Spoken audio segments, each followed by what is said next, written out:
আমার নবী সারাটা জীবন উম্মতের মায়ায় কাঁদছে, এখনো রওজার ভেতরে উম্মতের জন্য কাঁদতেছে। হাশরের ময়দানে মাকামে মাহমুদে সেজদা দিয়া উম্মতের জন্য কাঁদতে থাকবে।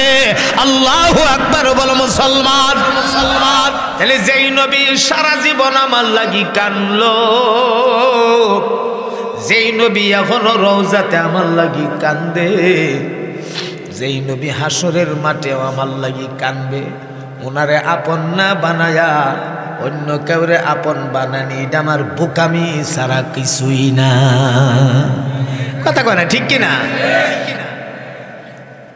আপনি হয়তো বলতে পারেন হুজুর দুনিয়া থাকা অবস্থায় নবী আমার লাগি কানছে মানলাম, হাসরের মাঠে নবী আমার লাগি কানবে এটাও মানলাম, এখন যে কান্দে রওজাত এটা কেমনে, এটা তো বুঝি না, এটা কেমনে মানতাম? একটু বুঝাইয়া দে।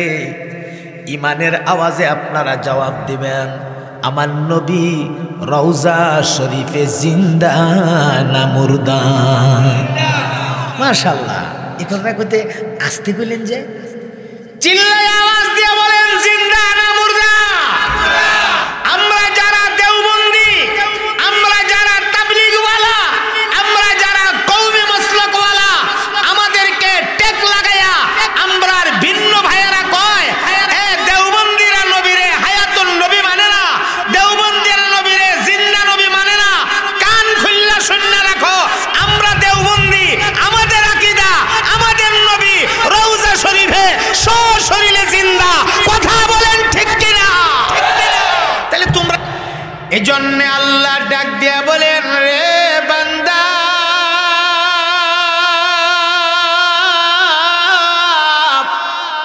আমি তোরে এমনি বানাইছি না রে, আমি বানাইছি তুই আমি মাওলার ইবাদত করার জন্য।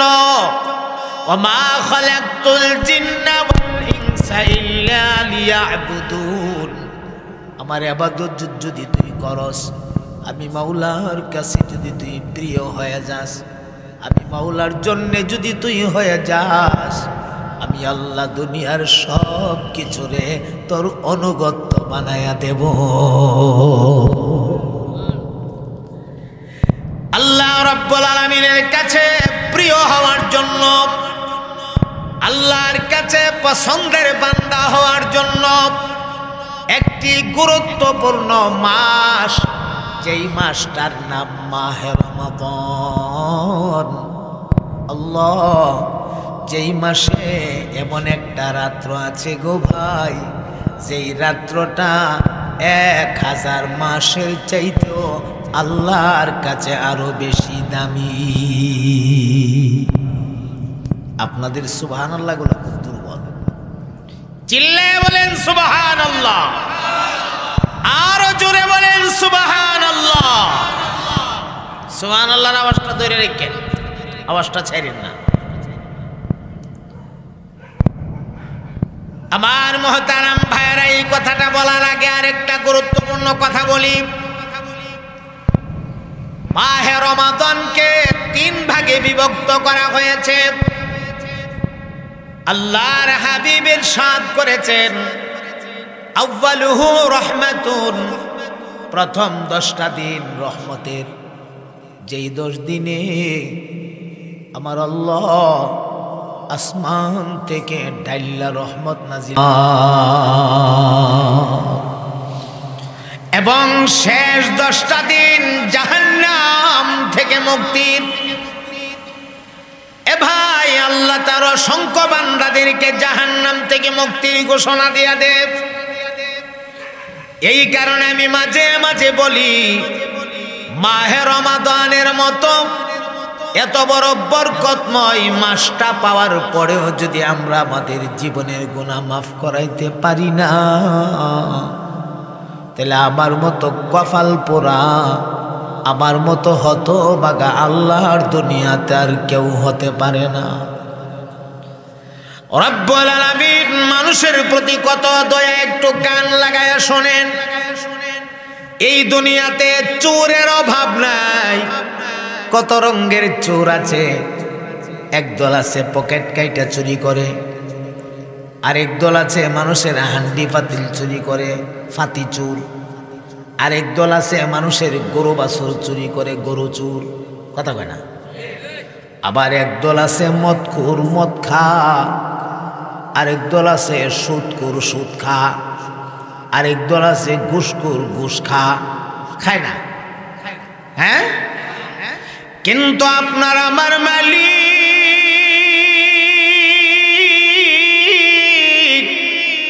মানুষের প্রতি এত দয়া গো, আস্তা 30 পারা কোরআনের এক জায়গাতেও দেখাইতে পারবেন না আল্লাহ কোন গরু চোর রে ডাইরেক্ট গরু চোর কয়া ডাক দিছে না। কত বড় মহান আল্লাহ। কোন সুদখোর রে ডাইরেক্ট সুদখোর কয়া ডাক দিছে না। আল্লাহ কোন মদখোর রে ডাইরেক্ট মদখোর কয়া ডাক দিছে না। আমার আল্লাহ কোন গাঁজাখোর রে ডাইরেক্ট গাঁজাখোর কয়া ডাক দিছে না। আল্লাহ কো বান্দা, দুনিয়ার মানুষ তোর অপরাধের নাম নিয়া নিয়া তোরে ডাক দিতে পারে। দুনিয়ার মানুষ তোরে গরু চোর কয়া ডাকতে পারে।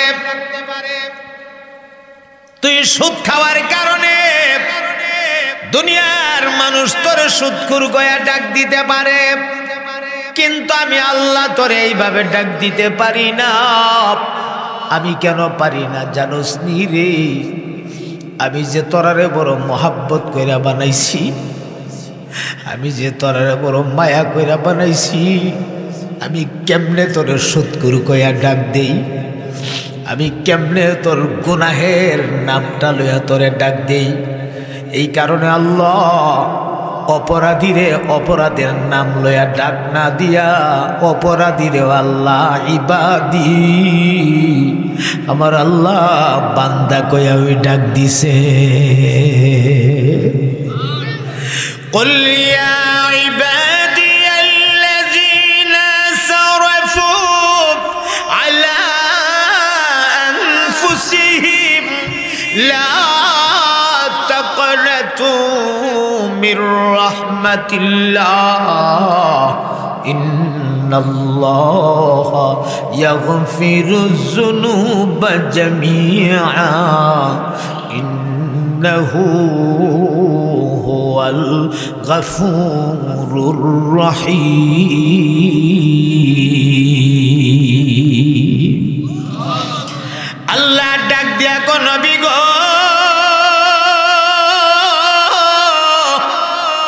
আমার বান্দা বান্দীদেরকে আপনি বলে দিন, এই কথা কই না আপনি সুদখোররে কয়া দেন, এই কথা কই না আপনি ঘুষখোররে কয়া দেন, এই কথা বলে না আপনি মদখোররে কয়া দেন।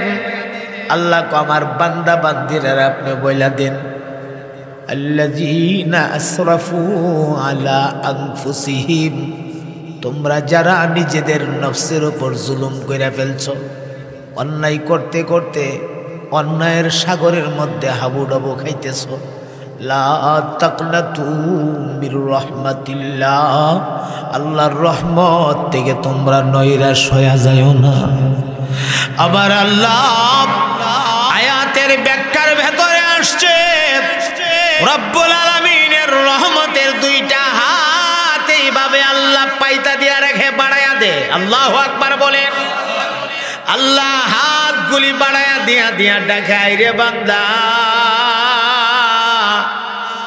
অন্যায় করে ফালাইছস, যেই কারণে দুনিয়ার মানুষেরা তোরে সুদখোর কইয়া ডাকে। ঘুষ খাইয়া ফালাইছস, দুনিয়ার মানুষেরা তোরে ঘুষখোর কইয়া ডাকে। গরু চুরি করস, দুনিয়ার মানুষেরা তোরে গরু চুরি কইয়া ডাকে। মদ খাস, দুনিয়ার মানুষেরা তোরে মদখোর কইয়া ডাকে। আমার রহমতের দুইটা হাত তোর দিকে বাড়াইয়া দিলাম, আর সুদ খাইস না, ঘুষ খাইস না, মদ খাইস না। আমার রহমতি বরকতি কুলের মধ্যে একবার আমার আল্লাহ আল্লাহ কয়া ডাক মার, আমি আল্লাহ তোর কথা দিলাম, ডাকটা দেওয়ার সাথে সাথে তোর জিন্দেগীর গুনাহগুলি আমি মাফ কইরা দেব। আল্লাহু আকবার বলেন চিৎকার দিয়া। এজন্য আমি বলি, এত বড় মহান মালিক পাওয়ার পরেও আমি গোলাম জালালি যদি মাফ না লয়া কবরে যাই, এত বড় সুযোগ পাওয়ার পরেও যদি মুজরিমিন হয়ে কবরে যাই, আল্লাহ যদি হাসরের মাঠে আমার মুজরিমিনদের অন্তর্ভুক্ত কইরা ফেলে, আল্লাহ যদি কয় যা যা আবার সলিহীন বান্দাদের থেকে আলাদা হয়ে মুজরিমিনের কাতারে যা, আবার মতো কপাল পোড়া জগতে কেউ থাকবে না। এই কারণে হাতে পায়ে ধরে বলে যাই, মুসলমান অন্যায় করে ফেলাইছেন, আরে অন্যায় তো মানুষই করে, ভুল তো মানুষই করে, কিন্তু আল্লাহর ক্ষমার ঘোষণাটা তুমি দেখো না কেন? ভুল কইরা ফালাইছো, কইরা লাইছো তো লাইছোই, কি করবা? একবার মাফ চাও, রব্বুল আলামিন তোমারে মাফ কইরা দিবে।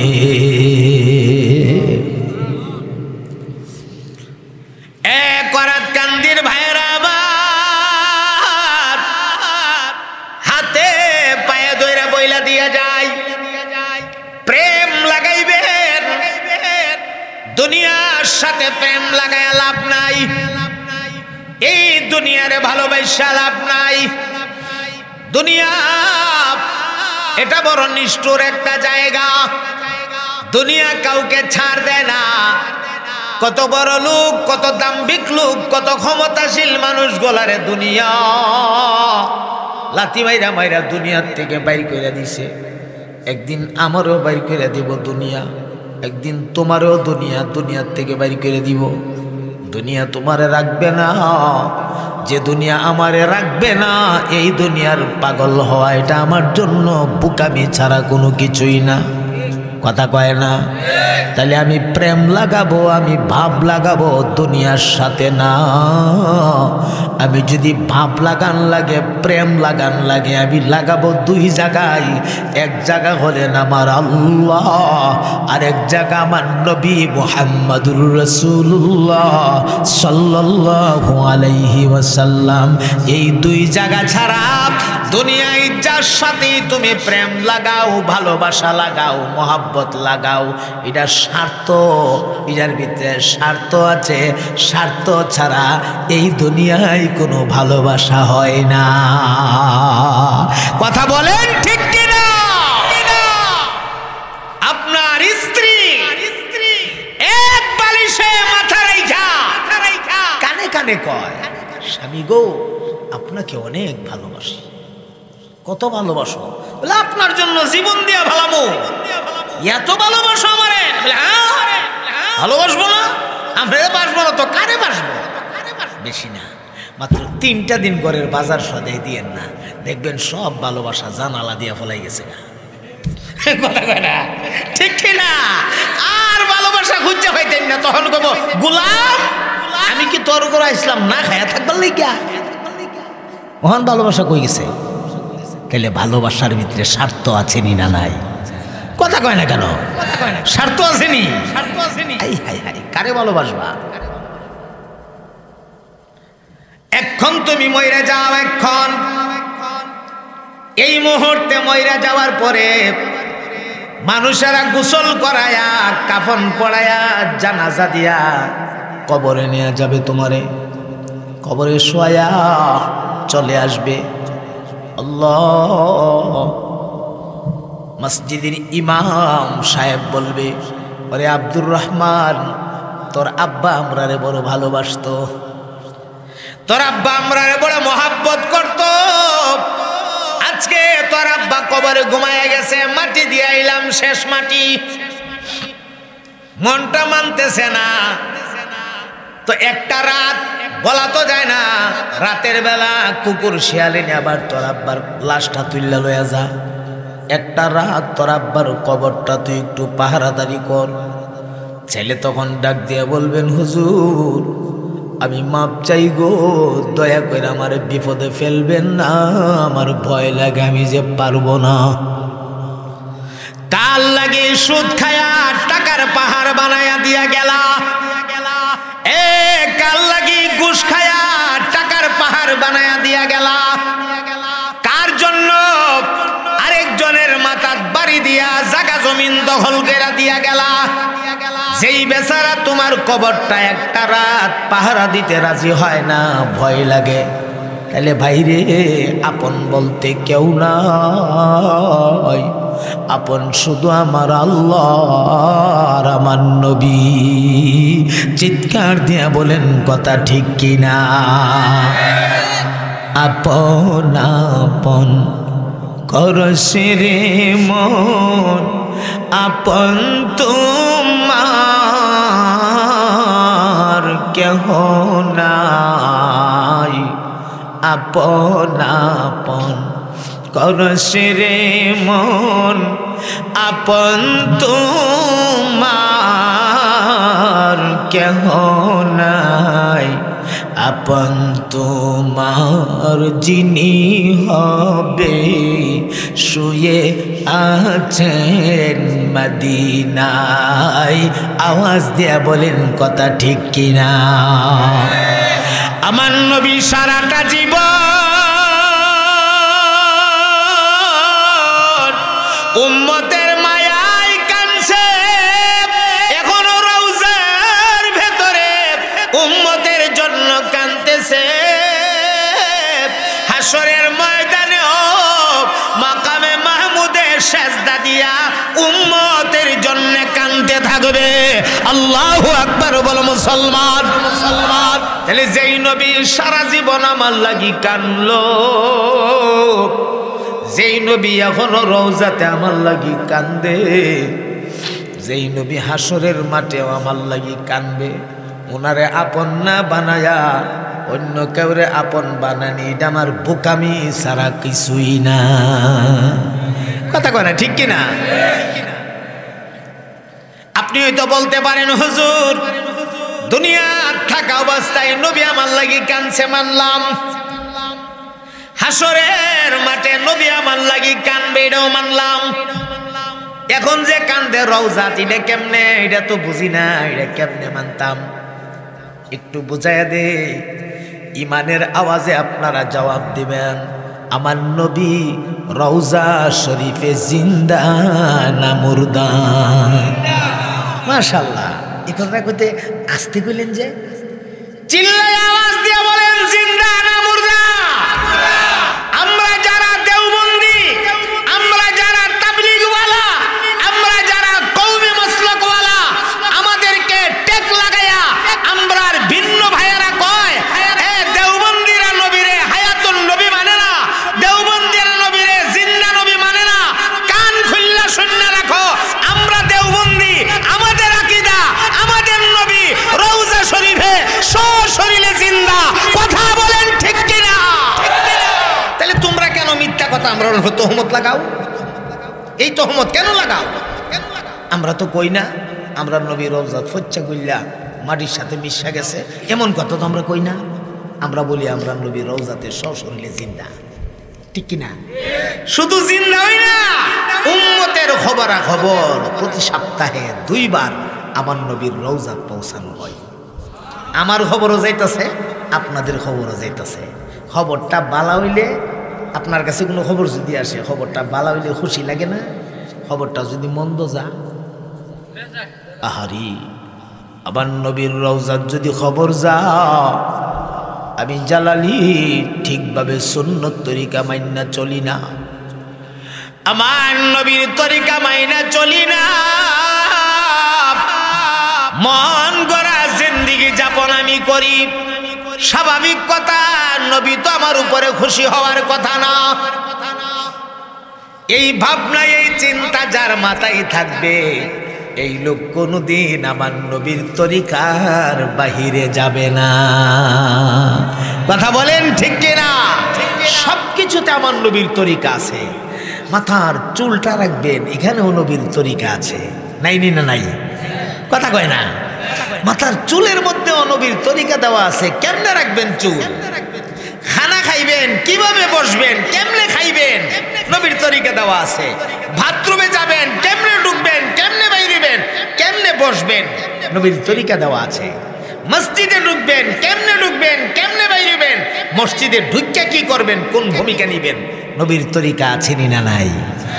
পোশাক পরিধান করবেন, পোশাক কোন পোশাক পরবেন, কেমনে পরবেন, কেমনে পরলে পোশাকটা সুন্নতি হবে, এখানেও আমার নবীর তরিকা আছে না নাই?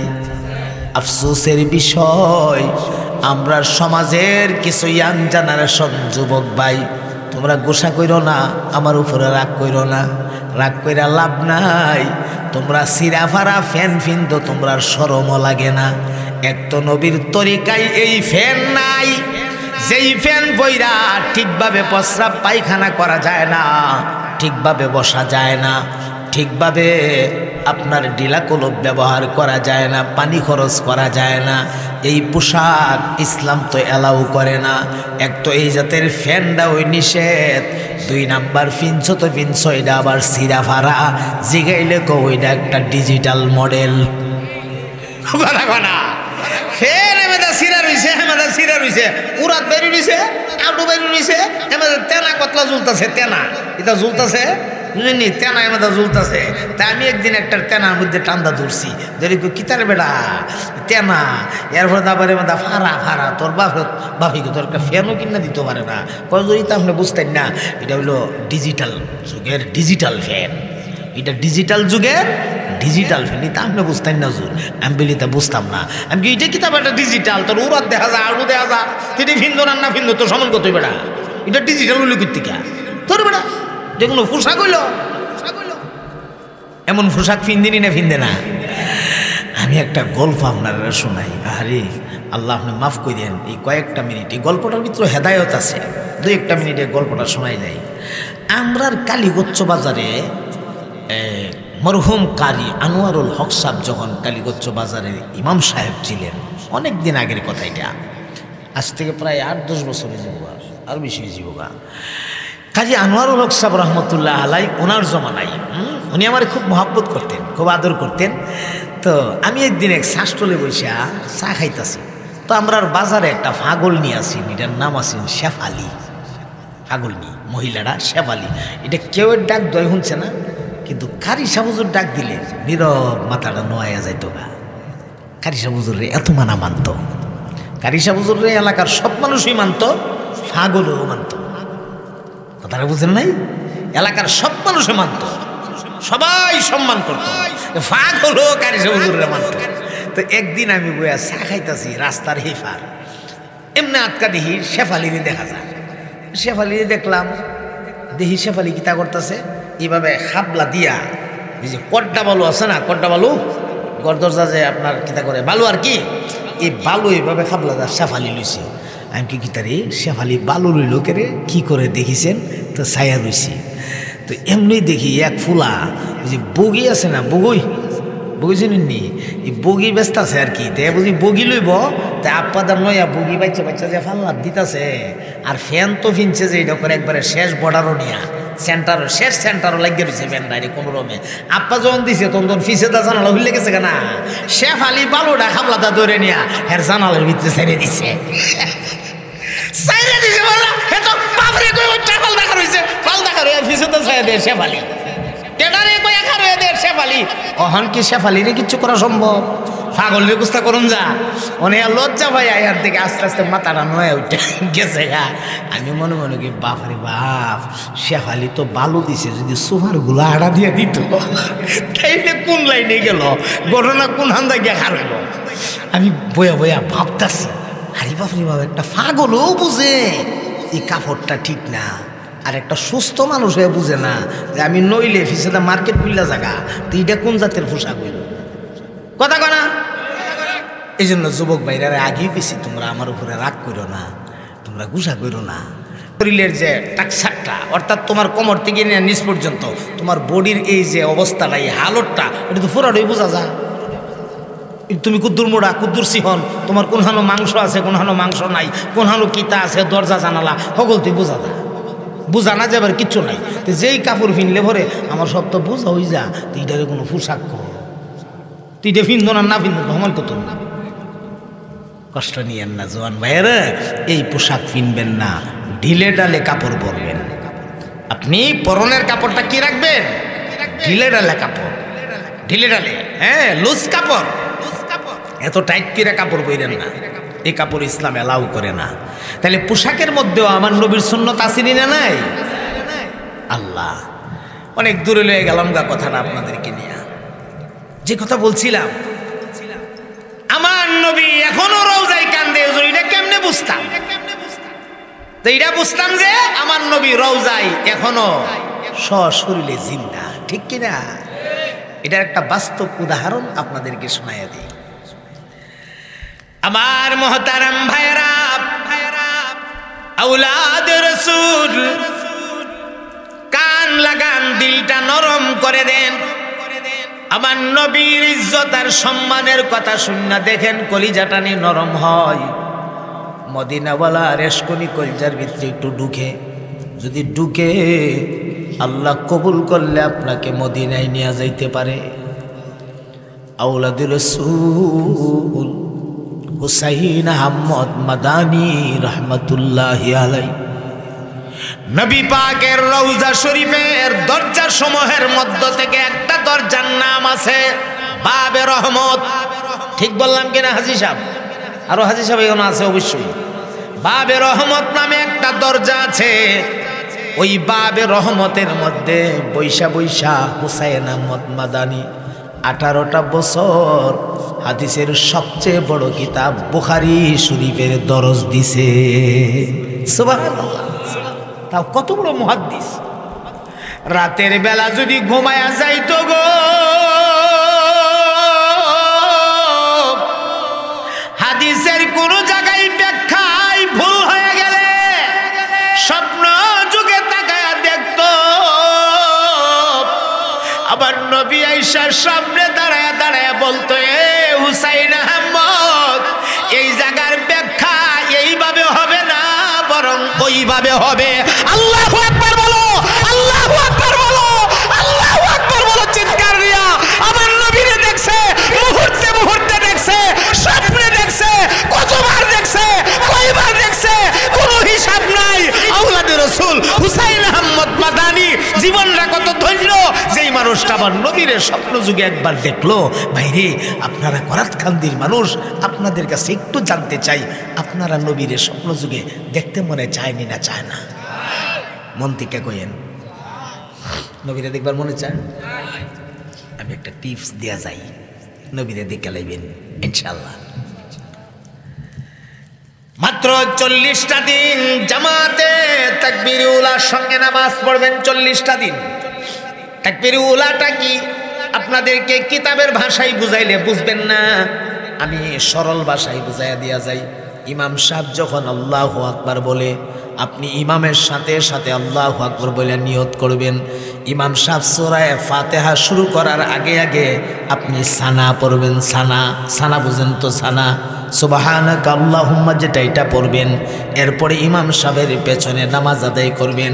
এই যে মাঝখানের জায়গাটা, এটার নাম ওই তাকবীরে উলা। আল্লাহু আকবার থেকে সানা, মাঝখানের যে জায়গাটা, এটার নাম কি? তাকবীরে উলা। এইভাবে 40টা দিন তাকবীরে উলার সঙ্গে নামাজ আদায় করবেন। এ ভাই, খাস কইরা বাদাল ইশা বাড়িতে গিয়া একটা নির্দিষ্ট রুমের মধ্যে একটা নামাজের মুসাল্লা ফালাইয়া দিবেন। নামাজের মুসাল্লাটা ফালাইয়া আপনি কেবলামুখী হইয়া বসবেন। কেবলামুখী বৈশা আপনার দেহটা শুধু করাতকান্দি থাকবে, এটারে বলা হয় মুরাকাবা। দেহটা শুধু করাতকান্দি থাকবে, আর মনটারে মদিনা মুনাব্বারা আমার নবীর রওজাত পাঠাইয়া দিবেন। আর আপনি যেই দুরূদটা নামাজের ভেতরে পড়েন, দুরূদ ইব্রাহিমী, এই দুরূদটাকে আপনি বেশি না তাসবিহ লয়া অথবা আঙ্গুলে গণ্যা আপনি 100 বার দুরূদ শরীফটা পড়বেন। দুরূদটা মনোযোগ দিয়া পড়বেন এবং এটা কলিজা ভাঙ্গা আওয়াজ দিয়া মোহাব্বতের সাথে পড়বেন। পইরা লম্বা মুনাজাত লাগবে না, শুধু হাতটা তুল্লা দিয়ে আল্লাহর কাছে বলবেন, আল্লাহ আমি আপনার গোলাম, ঘুমায়া যাইতেছি, আপনি দয়া কইরা ফজরের আগে জাগাইয়া দিয়েন। আর রাতের ঘুমের ভেতরে আপনার হাবিবরে আমারে একটা নজর দেখাইয়া দিয়েন। এই দোয়াটা কইরা বিরহমাতিকা ইয়া আরহামার রাহিমিন কয়া আপনি নামাজের মুসাল্লায় সুন্নত তরিকায় ঘুমায়া যাবেন। 40টা দিন আমলটা চালাবেন রে ভাই। আমরার বুজুর্গানি দিনের পরীক্ষিত আমল। 40টা রাতের ভেতরে কোনো না কোনো রাতের স্বপ্ন যুগে আমার নবীর সাথে আপনার মোলাকাত হয়ে যাবে। আমলের নামে খবর নাই, খালি দাম দাবি করে আর বাটফারি করে। আমল করো নবীরে ভাইবা, আমল না কইরা তুমি সালাকি কইরা নবী ভাইবা। আমল করতে রাজি তো ইনশাআল্লাহ, নবীরে দেখতে রাজি তো ইনশাআল্লাহ। মাশাআল্লাহ, আল্লাহ কবুল করেন, আমিন বলেন। আরো জোরে বলেন আমিন। কষ্ট হয়ে যাইতেছে আপনাদের? আমি তো শুরু করছি সেই দিন থেকে। আমি 3টা বাজে বয়ান শুরু করেছি, দিনের 3টা তেলিকান্দি, হাজার হাজার মুসল্লি হয়েছে। 3টায় বয়ান শুরু করেছি, সেখানে আমি 4:30টায় আসরের আজান দেওয়ার পরে আমি মাইক ছাড়ছি, 1.5 ঘন্টা বয়ান করছি। ওইটা শেষ করে আবার আসলাম জয়দুরকান্দি স্পিড বোর্ডে। জয়দুরকান্দি এসে আবার এশার নামাজ পড়ে মাইক ধরলাম। আমি 9:18 মাইক ছাড়লাম। 9:18 মাইক চাইরা আবার এই বুড়ে আসলাম ভুয়ারঘাট থেকে আসলাম আপনাদের এখানে। আপনাদের এখানে শেষ না, আমার শেষ বয়ান মুগরা দরুইন, আখাউড়ার মুগরা দরুইন, সেখানে গিয়ে আবার আমি আবার বয়ান করতে হবে রাত 2টার পরে, সেখানে টাইম দেওয়া। আজকে ওই কিছুই করার নাই, মানে না তো। আমি বলছি 2টা বাজবে আসতে, কজর 2টা বাজুক না 3টা বাজুক আসতে হবে। গত কয়েকদিন আগে একটা মাহফিল করে আসছি, রাত 2টায় গিয়ে মাইক ধরছি, হাজার হাজার মানুষ। এই জন্য আপনাদেরকে খুব বেশি একটা সময় দিতে পারবো না। আবার এর মানে এই না যে আমি এখনই ছাইরে দিতেছি, এখন ছাইরাও দিতেছি না। মোটামুটি আপনাদেরকে একটা স্টেশনে নিয়ে ছাড়ুম ইনশাআল্লাহ। তা আপনাদের কষ্ট হইতেছে না তো? কয়েক মর্তবা আপনারা মহাব্বতের সাথে জিকির করবেন। আপনাদের জিকিরের আওয়াজ থেকে আমি আইডিয়া করে নেব ইনশাআল্লাহ আলোচনাটা কতক্ষণ চলতে পারে। যদি দেখি আপনাদের বাপবালা, ইনশাআল্লাহ আমারও বাপবালা। যদি দেখি আপনাদের বাপবালা না, আমি ওয়াখিরু দাওয়ানা। এই জন্য মহাব্বতের সাথে কয়েক মর্তবা পড়েন লা ইলাহা ইল্লাল্লাহ। দুর্বল আওয়াজ, আরো সবল করেন লা ইলাহা ইল্লাল্লাহ।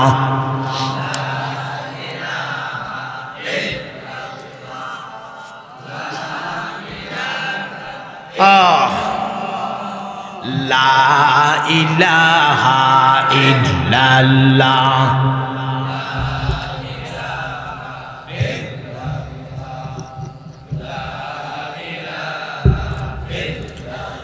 ألم تروا كيف خلق الله 7 سماوات طباقا وجعل القمر فيهن نورا وجعل الشمس سراجا والله أنبتكم من الأرض نباتا ثم يعيدكم فيها ويخرجكم إخراجا لا إله إلا الله.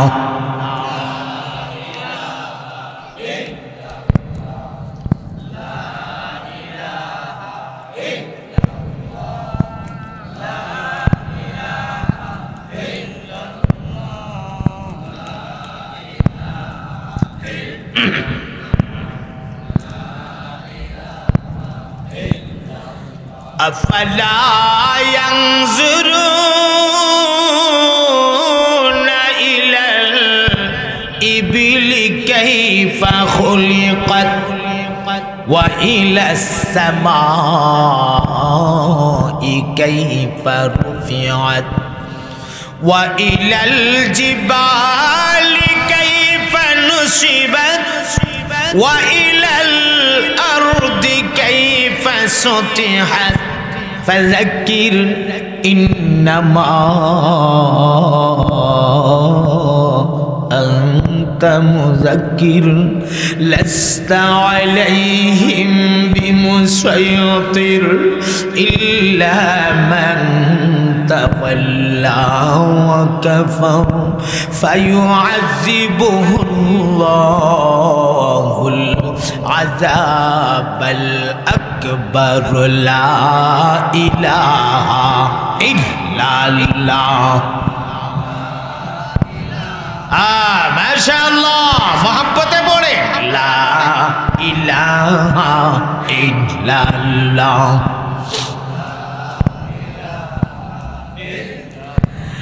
লা ইলাহা ইল্লাল্লাহ মুহাম্মাদুর রাসূলুল্লাহ। পড়ুন সাল্লাল্লাহু আলাইহি ওয়াসাল্লাম। আমার সম্মানিত ভাইয়েরা, কান লাগায়া শোনেন। বলছিলাম আওলাদে রাসূল হুসাইন আহমদ মাদানী রাহিমাহুল্লাহ বাবে রহমতের মধ্যে বৈশা 18টা বছর পর্যন্ত হাদিসের সবচেয়ে বড় কিতাব বুখারী শরীফের দরজ দিয়েছেন। আল্লাহ, একদিন হাদিস শরীফ পড়াইতেছে, হাদিসে আসছে কোন মানুষ যদি আমি নবীর রওজার কাছে আইসা সালাম দে গো, আমার নবী কয় আমি আমার উম্মতের সালামটা শুনি এবং এই সালামের জবাবটাও আমি দিয়া দে। কি বোঝা যায়? জিন্দা না মুর্দা?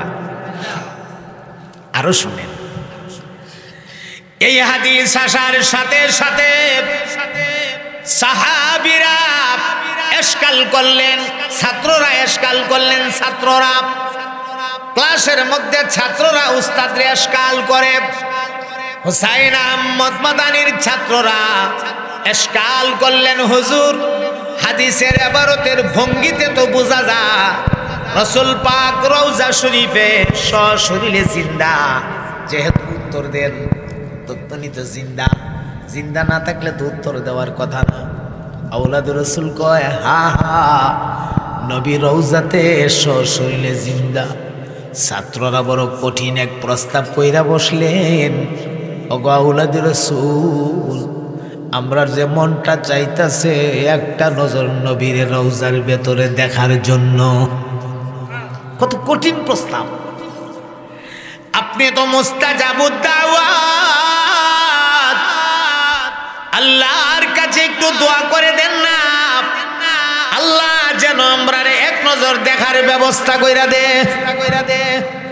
যেই মাত্র ছাত্ররা প্রস্তাব করেছে, আওলাদে রাসূল হুসাইন আহমদ মাদানী রহমাতুল্লাহি আলাইহি নবীর রওজার সামনে দাঁড়ায়া আসমানের দিক দুইটা হাত তুল্লা দিয়া মালিকরে ডাক মারছে, ওরে আমার আল্লাহ, বড় কঠিন প্রস্তাব কইরা ফলাইছে আমার ছাত্ররা। আল্লাহ বড় কঠিন প্রস্তাব কইরা ফলাইছে, মাওলা আবার ছাত্ররা রওজার ভেতরে আপনার হাবিব কোন অবস্থায় আছে এক নজর দেখতে চা।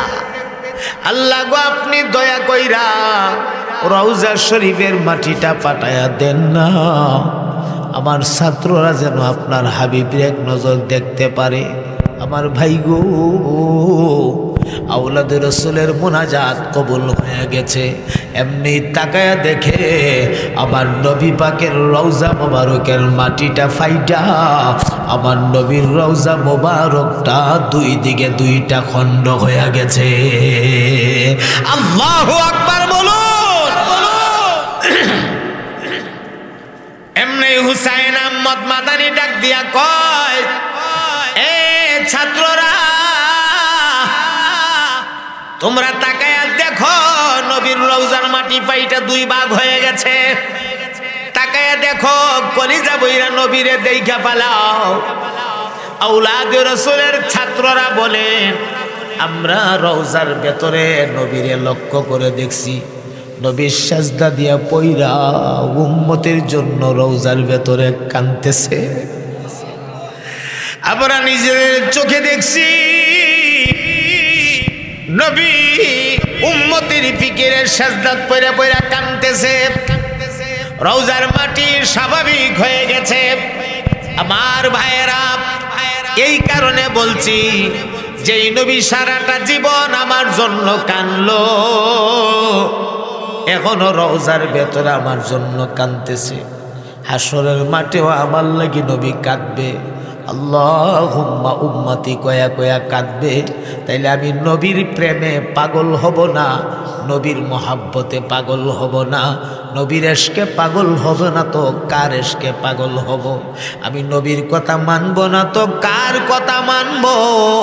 এক কথাই এই দুনিয়ায় আমি আল্লাহর হুকুম মানব, আমার নবীর তরিকা মতো মানব।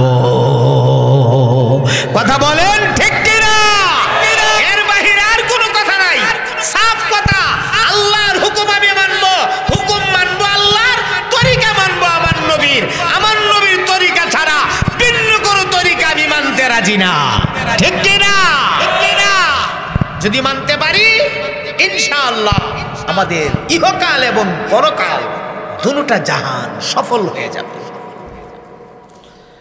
আমার ভাইয়েরা, অনেক দূরে নিয়ে গেছি আপনাদেরকে।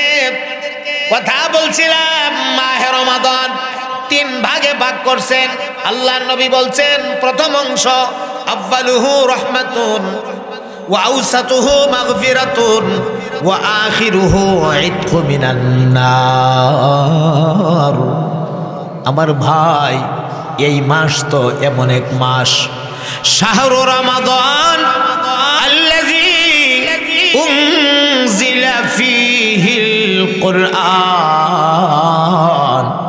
এই মাস তো এমন এক মাস যেই মাসে আল্লাহ রাব্বুল আলামিন তার কোরআনুল কারীমরা নাজিল করছে।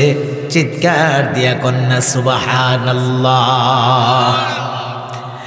একটা মজার কথা বলি, এরপরে আস্তে আস্তে কথা আমি ইতি টানবো। সাহাবীরা একদিন আমার নবীরে প্রশ্ন করছিলেন, ইয়া রাসূলুল্লাহ, আগের যুগের নবীর উম্মতেরা হায়াত পাইতো বড় লম্বা লম্বা হায়াত, 400 বছর, 500 বছর, 700 বছর, 900 বছর, এত লম্বা লম্বা হায়াত পায়া ওরা যেই পরিমাণ নেকি অর্জন করেছে, আপনার উম্মতের সামান্য হায়াত, আপনার উম্মত আমরা কেমনে তারা সমান নেকি অর্জন করব? আর যদি পারি না তাহলে আমরা কেমনে শ্রেষ্ঠ উম্মত হব? বুঝে আসে না গো নবী?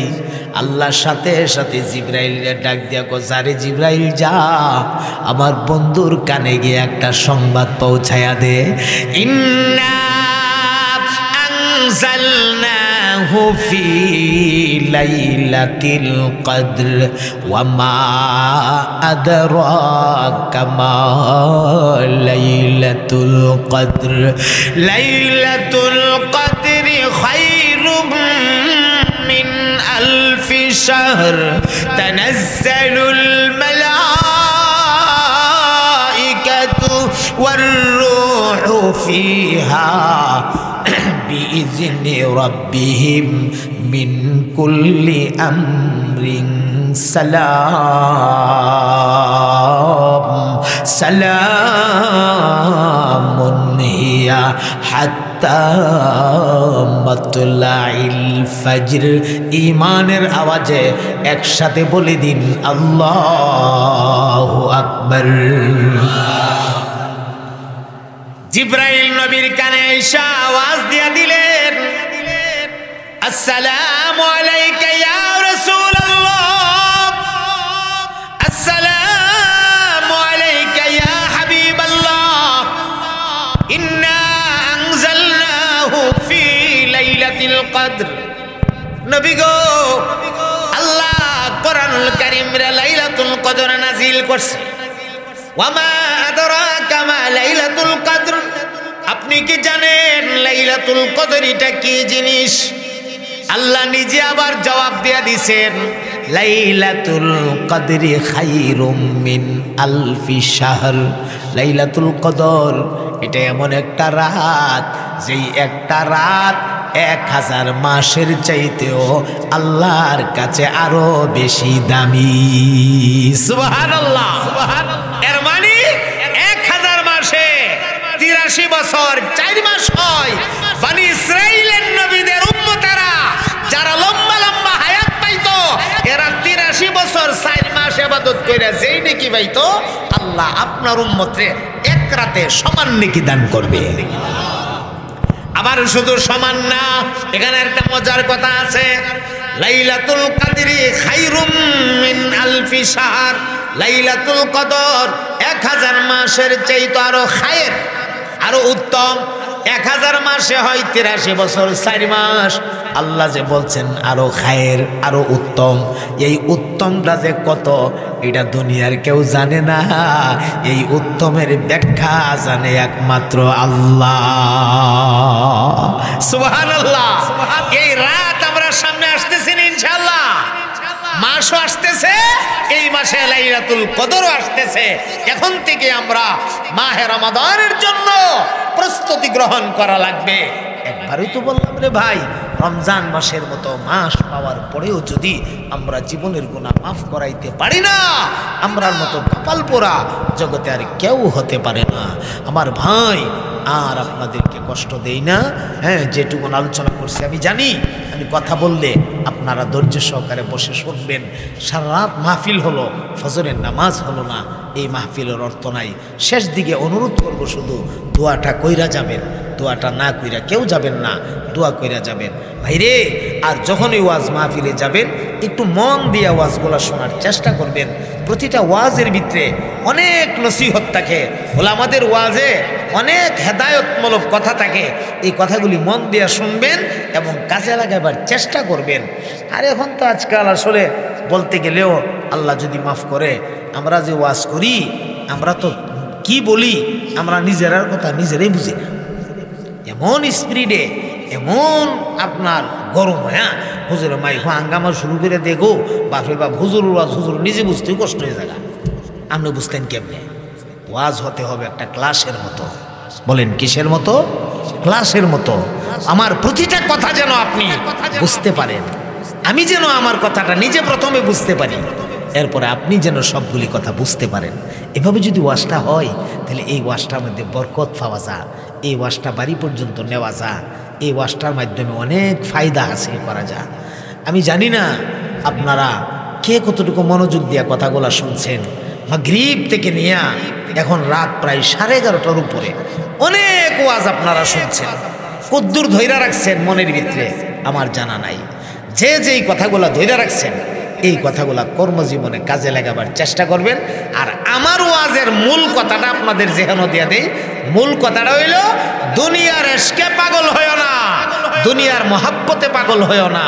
তুমি পাগল বনো আল্লাহ এবং আল্লাহর রসুলের, দুইজনের পাগল বনো। কারণ দুনিয়া নিষ্ঠুর, তোমারে দুনিয়া রাখবে না, লাথি মাইর একদিন বাইর করে দিব। তোমার যাইতেই হবে, বড় লোক হও আর ছোট লোক হও, সুন্দর মানুষ হও আর কালা মানুষ হও, বালা ব্যবহারের মানুষ হও আর বদমেজাজের মানুষ হও, তুমি যে জাতিরও, একদিন দুনিয়া তোমার লাথি মেরে টিহে বাইর করে দিব। দুনিয়া তোমারে রাখতো না, তখন কুলো লইব আল্লাহ। কেডা কুলো লইব? আল্লাহ কুলো লইব। যার কুলো গিয়া ফরবা, তার সাথে ভাব লাগাও। কথাটা বুঝাইতে পারছি? এটা হইল আমার ওয়াজের মূল মাকসাদ। আমি যার কোলে গিয়া ফুরুম, তার সাথে আমার ভাব লাগার দরকার। বিপদের সময় যে আমারে সাপোর্ট দেয়, বিপদের সময় আমার পাশে যে দাঁড়া, সেই তোমার আসল বন্ধু। কথা কয় না? ঠিক কিনা? বিপদের সময় যদি আমারে পাশে দাঁড়াইলো না, সে তো আমার আসল বন্ধু না। খারো এখন তামাশা দেখলো, এটা বন্ধু? তা আমার আসল বন্ধু, আমি বিপদ যখন ফইরা যামু, আমি মইরা যামু, আরেকটা কঠিন জগতে যাইতাছি, বিপদও ফইরা যামু, এমন সময় আমার আল্লাহ, আমার রসুল, তারা দুইজন হইল আমার আপন। সুতরাং আমি ভাব লাগাইলে এই দুইজনের সাথে লাগামু। কথা কয় না? ঠিক কিনা? এটাই হইল আমার ওয়াজের মূল ওয়াজ। সারা যত ওয়াজ করছি, সব ওয়াজের মূল কথা এই দুইলা কথা। এই দুইলা কথা হলে আবার ইনচাই না, ইনশাল্লাহ আল্লাহ আমাদেরকে কবুল করেন, বলেন আমিন। আমি একটা ছোট্ট কথা আপনাদের খেদমতে জানতে চাই, দয়া করে আপনারা একটু উত্তর দিবেন। 2 মিনিটে কথাটা আমি বলবো। এই ওয়াজ মাহফিলটা আরো সুন্দর কইরা জাঁকজমকতার সাথে